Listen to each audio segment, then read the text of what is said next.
الرحمن الرحیم خو ملګرو السلام علیکم راځو کړی چې روغ جوړ ووای تیر ورځ مونږه پارټس اف سپیچ کې ناون ووی نن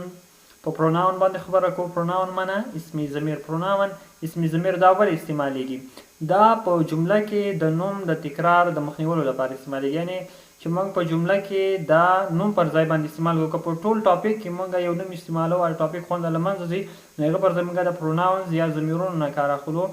نو د څه شي لپاره استعمالیږي په جمله کې د نوم د تکرار مخه نیسي پښتو کې نوم ورسره زده کوي انګلیسي کې داسې ده چې pronoun is a word which is used instead of noun to prevent its repetition. Pronoun is a word which is used instead of noun to prevent its repetition. Pronoun یا اسم ضمیر دا هغه کلمه ده کوم چې په جمله کې د نوم د تکرار د مخنیوي لپاره استعمالیږي او د نوم پر ځای باندې استعمالیږي for example فیصل is an excellent student فیصل یو ښه شاګرد ده he has first position in the class هغه په ټولګي کې لومړی نمبر ده نو هی استعمال شو د فیصل پر ځای باندې هی څه شو پروناون شو ولې ځکه چې د نوم پر ځای باندې استعمال شو دلته د نوم د تکرار مخه ونیوله پروناونز کوم دی دلته هی شي ایټ آی یو وی دی هی د نر دپاره شي د ښځې دپاره ایټ د هغه شیزونو دپاره چې ستا پکې نه وي پکچر دپاره هم استعمالیږي آی معنی زه یو ته وي موږه د ډېرو شیانو دپاره دوی ډېر غایب دپاره دا و د پروناون تعریف لغتونه دي اټیک معنی حمله کول اټیک حمله کول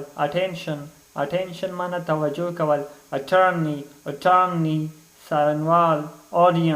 audience اوریدونکي author معنی لیکوال یو ځل بیا وایم attack attention attorney audience author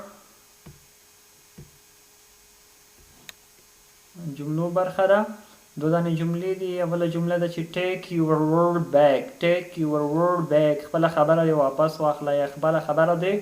بیرته واخله نو داسې به ورته وایي چې take your word back خپله خبره دې واخله now you are talking یو څوک ورته وایي چې زما په اکاونټ کې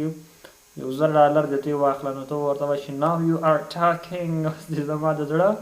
خبره وکړه now you are talking اوس دې زما خبره وکړه take your word back خپله خبره دې بیرته واخله نو دا شوې جملې